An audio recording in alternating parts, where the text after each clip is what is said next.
Hi, everyone. Thank you for all of you who've joined so far. I think we're just going to give it a few minutes before I get started for more people to join.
I'm so sorry for that because it was such a strong start.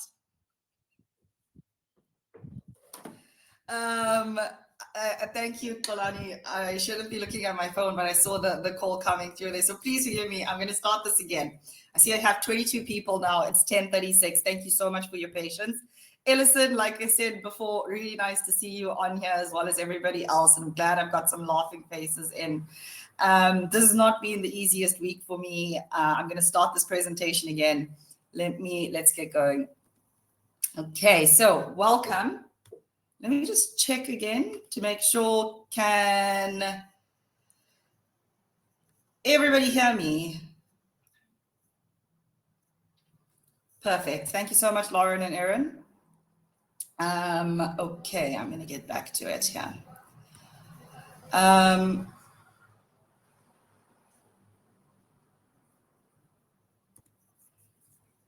Okay, so welcome and thank you for joining the CABC presentation. As you can see, this work has been funded by the European Union, and we are extremely grateful for this, as it's allowed us to, over the last 2 years, this funding has allowed us to really dive deep into the xenophobic conversation in South Africa and to conduct these special reports that allow us to focus on the more hot button topics that arise that require our attention and require some sort of a degree of deep research and understanding to help us explain to South Africans and the rest of the world what exactly it is that we're seeing taking place online. So while this publication has been funded by the European Union, its contents are the sole responsibility of the CABC, and they do not necessarily reflect the views of the European Union. So the reporting period for this, you can see straight off, it's not just focused on October and November, when we know that there was mass media coverage of the Spaza shops and allegations of poisonous food taking place through news media and social media. We knew that there was the sustained conversation taking place from the beginning of the year, not only the beginning of the year, over the last 2 years, to the point where Spaza shops online seemed to be synonymous with either fake food or poisonous food. And so we wanted to explore up until the point that the news about the deaths of the children in Soweto gained a lot of traction and received a lot of coverage, what was being said online and what was happening in this space online. The reason that we went up to 24 November in this report is because the president came out and addressed the public, and we also wanted to see what was government's response. So we didn't want to publish too early after the incidents were being covered, so that we could get a bit bigger picture to explain. We assessed X or Twitter, formerly Twitter, X, formerly Twitter, and TikTok, as these were the tools that we had access to at the time that were best suited to analyze information from these platforms. We have since acquired the necessary approval to explore metadata. So not just metadata, Meta's data. So we're looking forward to adding analysis from Facebook and other Meta applications in 2025 and beyond. And I'd like to give a shout out to my colleagues, Jesse and Tolani, for sticking through the Meta application process and for opening up these new opportunities for exploration for myself and the rest of the team. I haven't introduced myself. My name is Yosibel Chetty, and I have been on the research and analytics team at the CABC since 2020, when the organization first started. Okay, so I'm going to dive straight in again. Looking at a time series analysis of the information, like I said, we looked from January up until November 24th. There's been a constant conversation about Spaza shops and allegations of poisonous or fake food throughout the year, with posts going up to almost 5,000 a day. So each of those little points represents each day of the conversation. So the conversation is sitting between 0 and 5,000 points every single day on South African Twitter. But you can also see from this graph that the conversation really took off from October onwards, when it reached its peak on the 21st of November, 2024. So the first notable date before October was on the 12th of August, 2024. Conversation that included words like Spaza returned traffic that was 1,400 times higher than normal.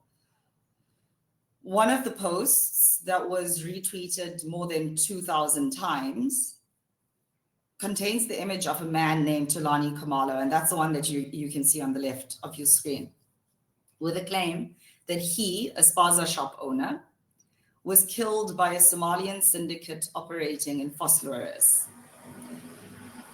Thulani Khumalo does appear to run a Spaza shop in Vosloorus, according to this article in the middle from the City Press from the 23rd of January, when Khumalo said that he lives in fear because he claims that attempts were made to kill him by foreign-owned Spaza shops owners in his area.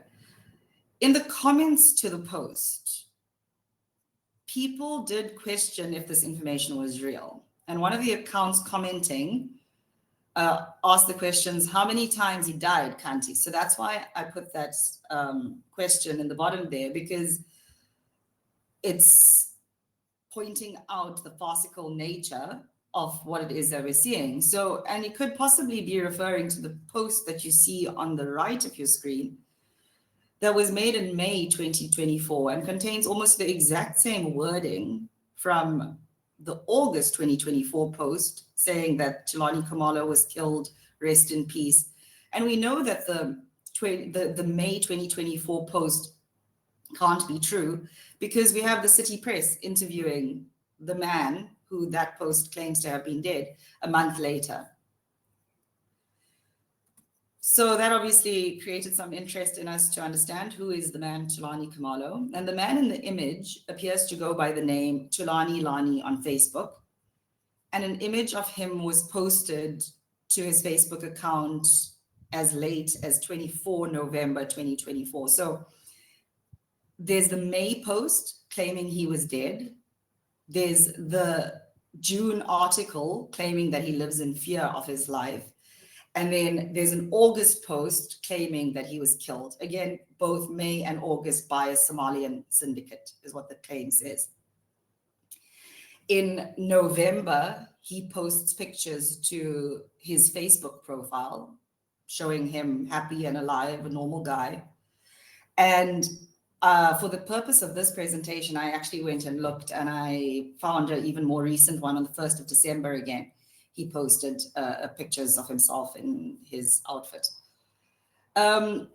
So this means that both the posts on x.com that I showed you, the one from May and the one from August, that received thousands of reposts and stoked a lot of anger just from reading the comments, contained misleading information and should be removed from social media at the very least.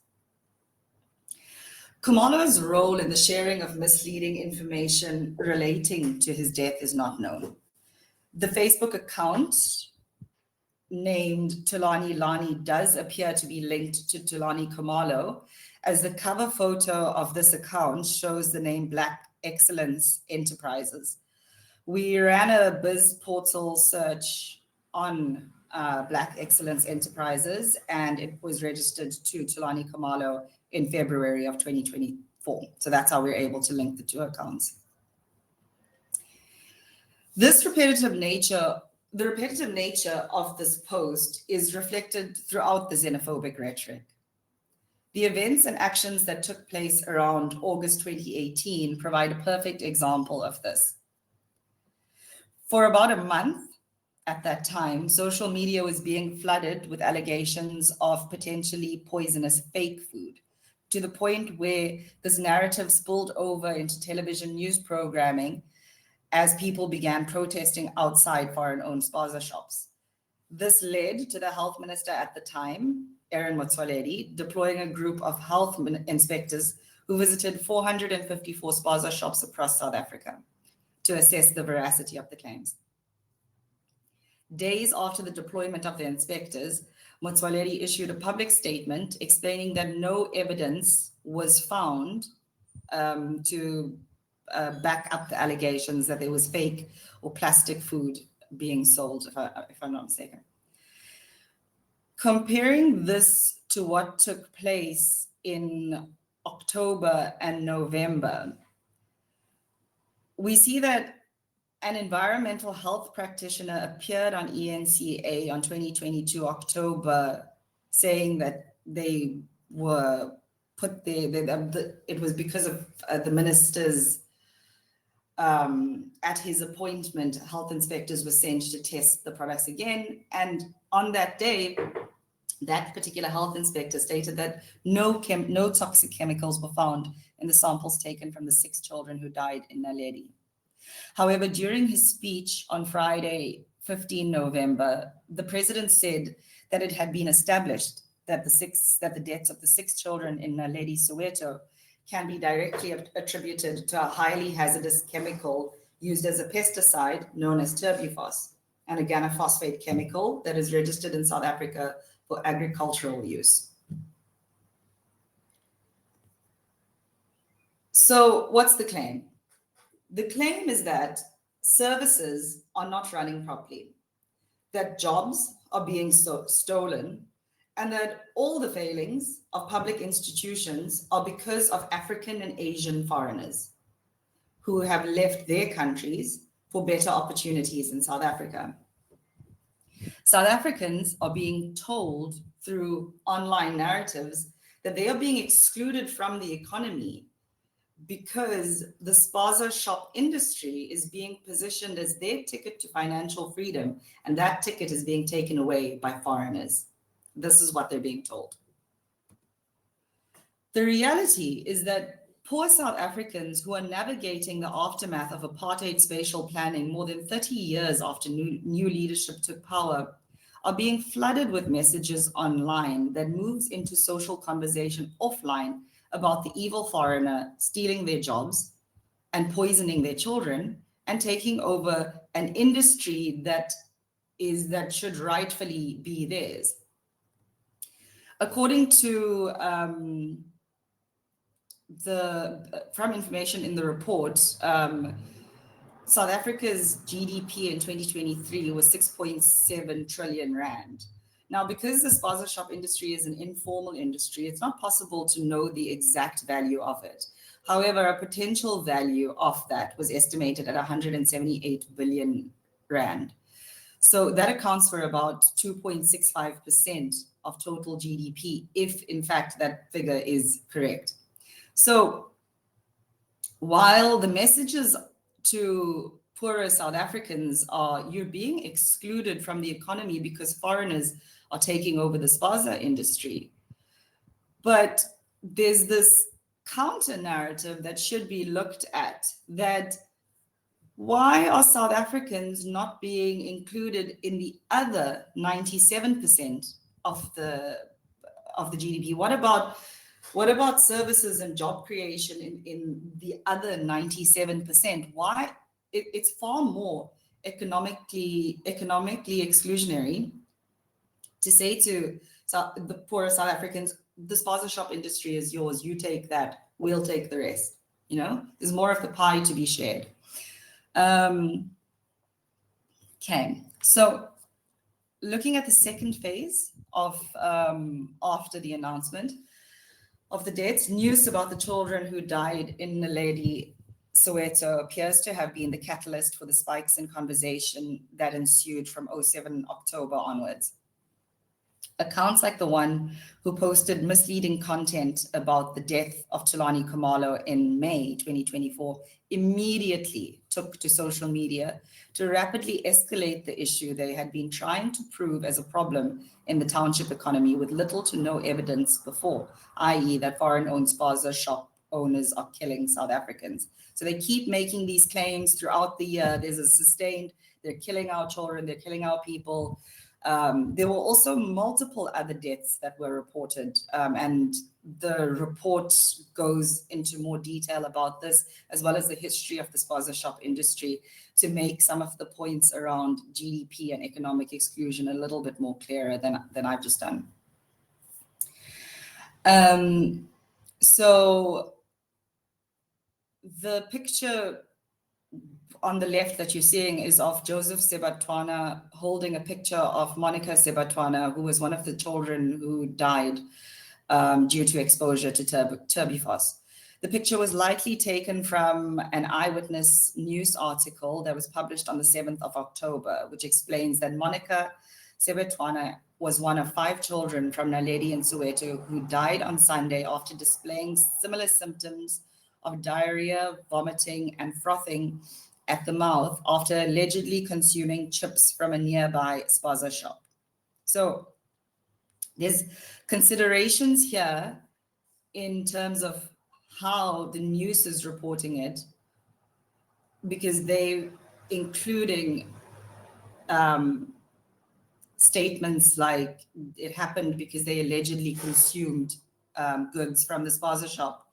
And then you see these problematic accounts that are spreading xenophobic narratives throughout the year go in and immediately take that and say it's because they bought biscuits at a Somalian Spaza shop and they died due to food poisoning. So that story then starts to circulate. And you can see the post with the pictures of the children received more than close to 2,500 reposts, which means that the reach on that is a lot. There's a lot of people that that message then gets out to.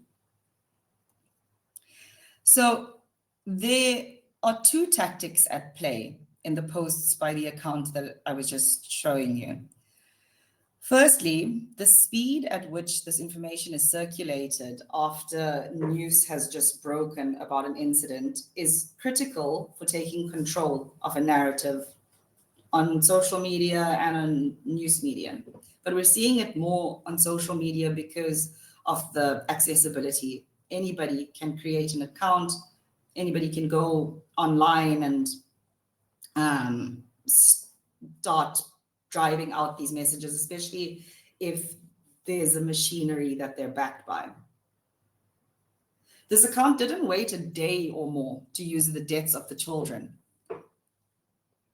On the 7th of October at 8 p.m. in the night, Eyewitness News posted that picture and listed the story, and that account by midday already had the story out that it was biscuits from a Somalian shop and that the kids were poisoned in this way.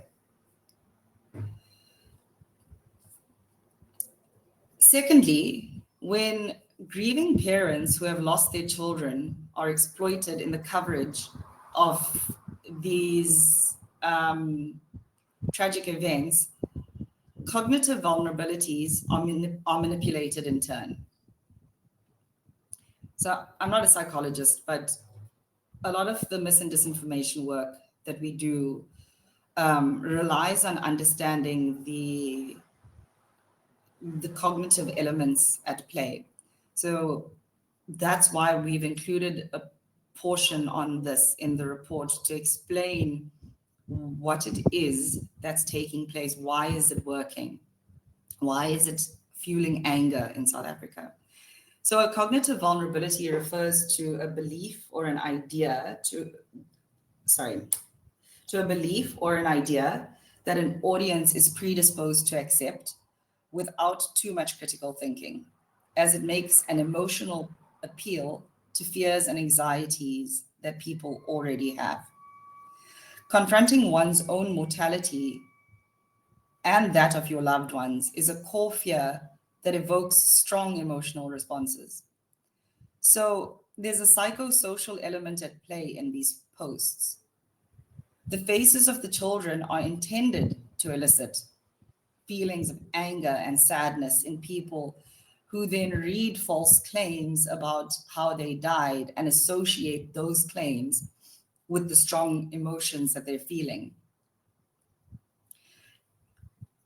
you would have seen similar with the war in Israel and Gaza, if that is what was coming up on your feed. It was pictures of children and women, bodies lying everywhere. That is what's used to grab your attention. If a person is already predisposed to see foreigners as the enemy through regular exposure to xenophobic content, this represents a vulnerability for peddlers of mis and disinformation to exploit. We know that the deaths of the Sowetan children was not because poisonous food was being sold from Spaza shops in South Africa, but that a deadly organic organophosphate intended for agricultural use has been widely sold throughout townships in South Africa via multiple sources. So when Minister Motsoaledi was asked why was he not shutting down the Spaza shops, because that's been the standard call throughout the year. We're launching a national shutdown. We're going to shut down the Spaza shops. We want to take back the Spaza shop industry. Why is the minister not shutting it down? Well, they tested about 80 shops in Naledi. 3 of them, there were traces of the poisonous substance in 3 of them. And this product called Turbufos, according to the news reports that came out, was being sold at taxi ranks. It was being sold at through street vendors, and throughout the townships. So you can't pinpoint it to the Spaza shops. So there was no need to shut down the Spaza shops. But that anger and resentment has already been built up. And what we saw also was that, there's claims being made about the Spaza shop selling poisonous food. And then people are mobilized to go and loot those same shops. But then South Africans tend to have quite a balanced view online. And, there's people who go on and then they comment and they say, why would you go and steal food from a shop that you are claiming is selling poisonous food that is killing your children? So a lot of the inconsistencies are pointed out, but what we're noticing through networks of information that's being tracked is that the xenophobic conversation is just growing.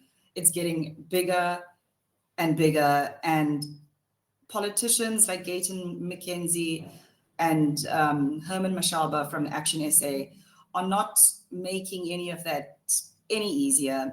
The report details further how Action SA has launched a campaign called Spaza for Locals. They've got merch already for it. And given that he said that he wants to be the next mayor of Johannesburg, it looks like they're going to continue using this Spaza for Locals narrative to drive their own interests for political gain. So with that in mind, what should we expect next? We should continue to expect these problematic narratives online. I think just yesterday, our journalist at the CABC level, she shared posts that people are trying to pick this narrative up again and ask the questions about the Spaza shops and why did the conversation die, just trying to get things going again. But we also need to pay attention to government's response, because if government's response is continually to say, okay, send out people to test, or ignore, something huge explodes, and then people have to be sent out to test. There's a whole rigmarole around it. And then government is extremely reactive, and their reaction is to say, okay, we're going through a re-registration of the Spaza shops. That's what they did in 2018 also. They wanted to check the ownership of the Spaza shops at that time. And we know that South Africans also, I'm not sure if you guys saw this, but after calls were made that all the Spaza shops needed to be registered within 21 days, South Africans were complaining about the unnecessary admin burden that's been placed on them. So what can be expected next from what we've seen in the past is just a continuation of this pattern of the online narratives affecting people offline and leading to mobilization on xenophobic narratives that are steeped in mis and disinformation. Yeah, that's what I have for you today. I highly suggest that you take a look at the rest of the report that covers information in a lot of detail. I am going to leave the floor open for questions. I'm sorry, I am recovering from a flu and I'm not feeling so great today, so my brain is a little fuzzy. But I'll try and respond to any questions that you have. Please feel free to come on stage also if you'd like to ask your question directly.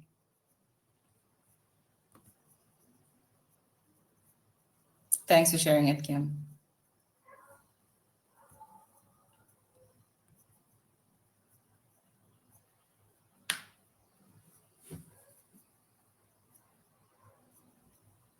Can you guys still hear me?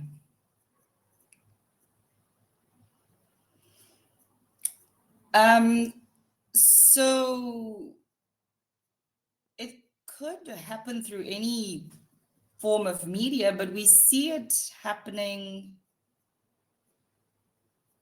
I don't know what answer live means. But we see it, the scale and proliferation that we're seeing with social media. So propaganda, all of these things, lying to the public, using populist tactics, these are not new concepts. Mis and disinformation is being amplified because social media presents a perfect ground for it to be amplified without the issues of access. So if you think about a radio station or a TV station, there's lots of checks and balances around there. There's a publication board, there's watchdogs, there's people that are monitoring it all the time. You also can hold people to account because if somebody falls out, if somebody puts, well, let's use the Tembisa 10. When IOL put that out, they could be held accountable to some extent because we knew who the owners of IOL were. With social media, with Facebook, with Twitter, with WhatsApp, whatever it is, maybe not WhatsApp to the same extent, but Facebook and Twitter and so on, people have anonymized profiles and they build a network around them and then they can pump information. So they have immediate access to the public without going through the rigorous checks and balances that are in place for news media and radio news. But what you also see online is that there's websites and profiles set up to imitate news media sites. So one that we were looking at yesterday was called MDN News. And Gayton McKenzie reposted their content for the Spaza Shop issue. But that information that he reposted and that he hasn't taken down, it's still on his profile, had been fact-checked years before.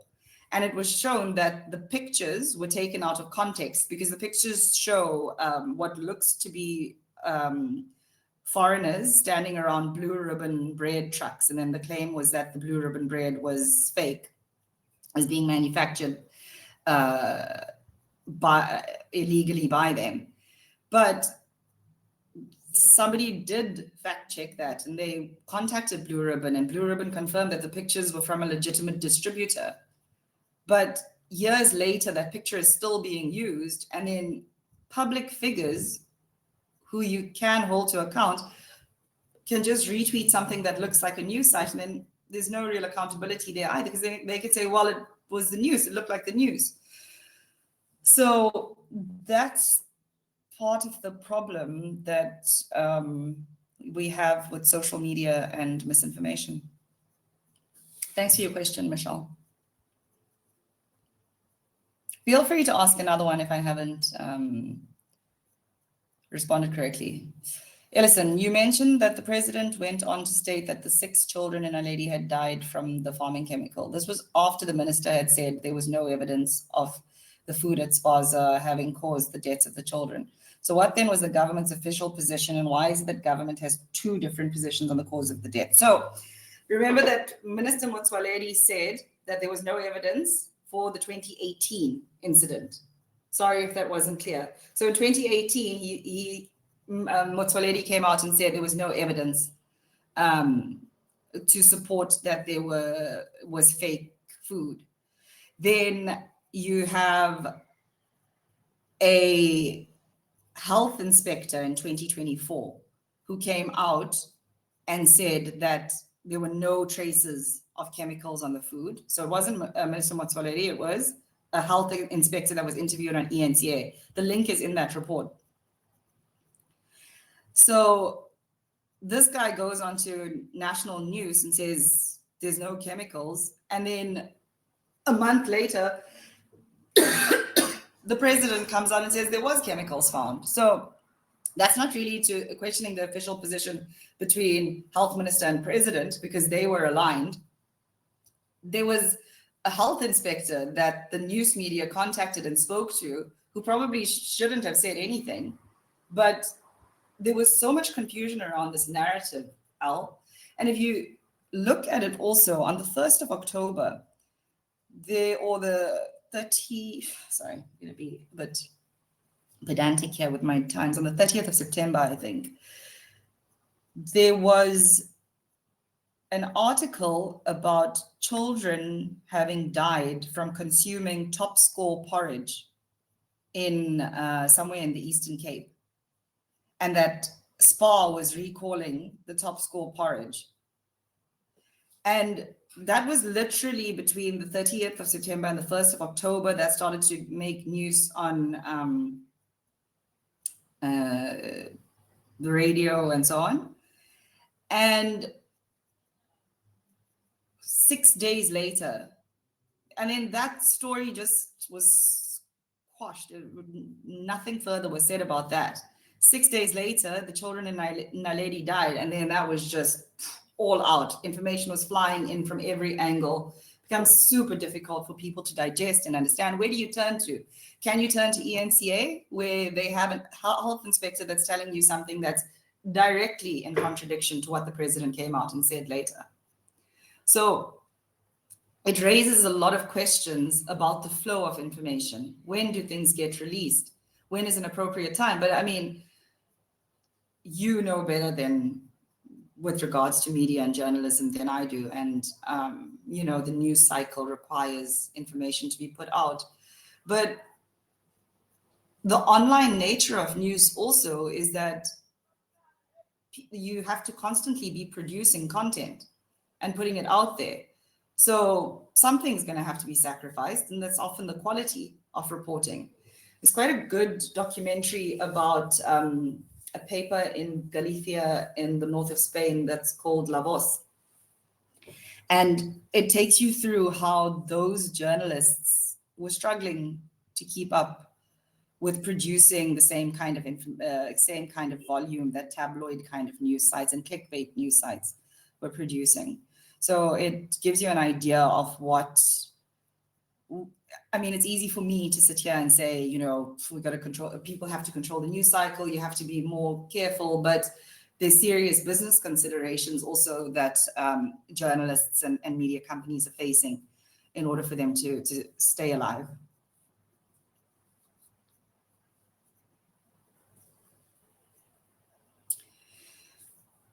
Caitlin, should the social media workers and owners take more responsibility for moderating misinformation posts? Or is the onus on social media users to be more responsible? And what should the future look like with checks and balances to ensure misinformation is lessened? So, I mean, recently, the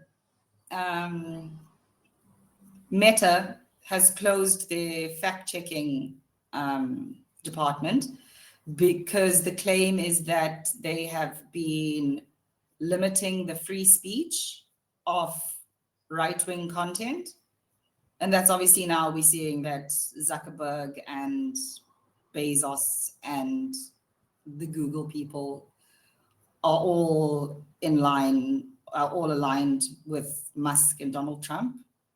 Well, that's the last that I saw of it. And Biden is now claiming that there's going to be an oligarchy in the States. But if they're taking away fact checking from there, there's not going to be much responsibility on them to moderate content anymore. And content moderation can't just be the social media users, because now you're sitting there scrolling through and you're being hit. You're sitting in information overload, and you've got a never-ending scroll. So you can't deliberate on the information. And critical thinking and deliberation have been shown to be the two factors that determine fake news acceptance, acceptance of misinformation. So you're not given an opportunity to think, or the time to think about what you're seeing. So how can you be moderating the content on your own? And governments are struggling to keep pace. The algorithms, the speed at which this technology is moving forward, it's too much. So it has to come from the social media sites, but they don't seem to be doing enough to make sure that it's lessened. Although I must say that ahead of the US presidential elections, I posted a picture of Donald Trump with his hair flying, and I called it Donald Trump's weave, just because of, he does the weave. And it was almost immediately flagged as misinformation, and it was taken down. So they can do it. They can see it. It depends on, it was that particular picture that had been altered. And so that's why, that was the whole thing. They had just made his hair look extra big, and so they can spot that misinformation. So surely they can spot things that have been repeated and are out of sync. It's not out of the realm of possibility to consider that these things can be done.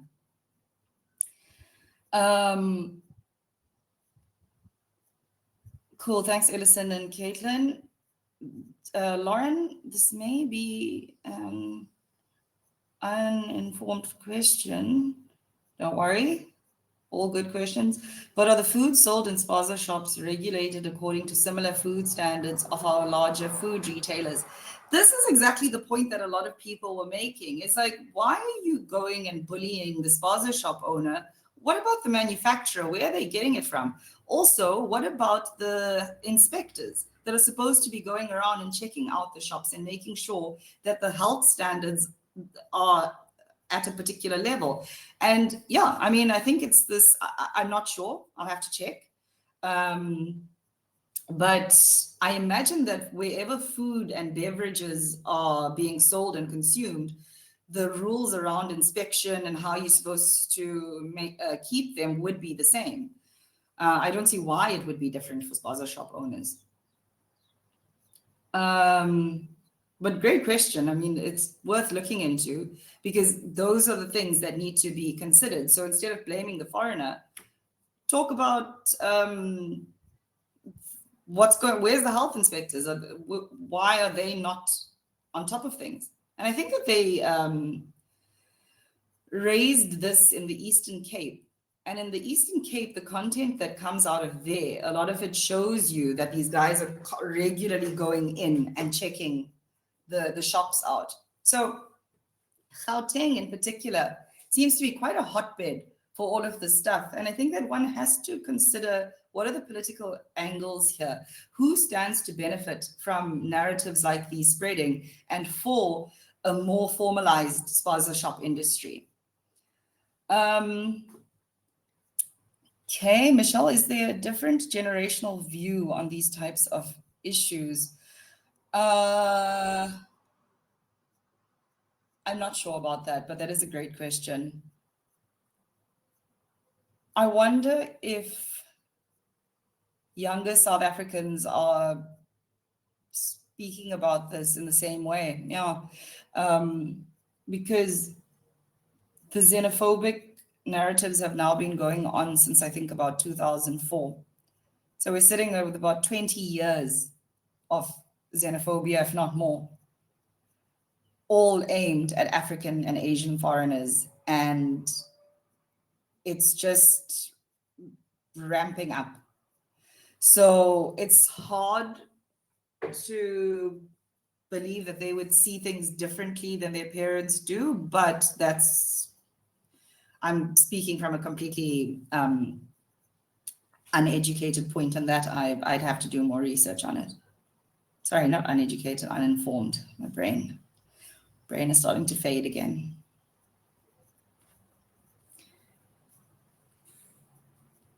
Okay.